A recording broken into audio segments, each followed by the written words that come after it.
Chapter 4, Sloka 5. Shri Bhagavan Uvacha. Shri Bhagavan Uvacha.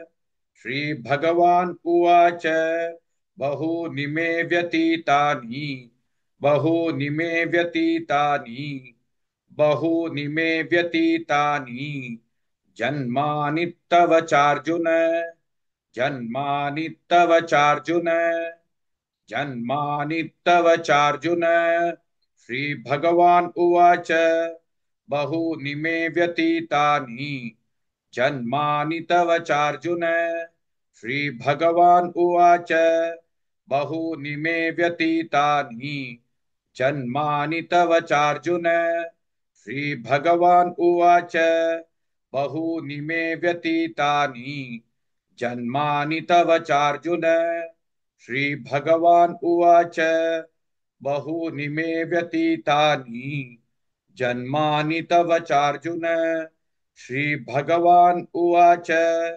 Bahuni me vyatitani. Janmani tava charjuna.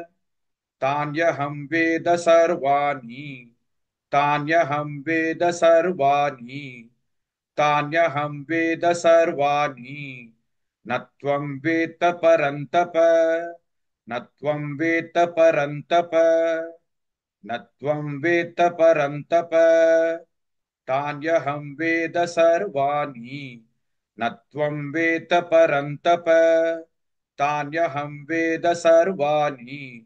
Natvam veta parantapa.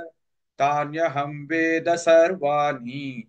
Natvam veta parantapa. Tanyaham veda sarvani.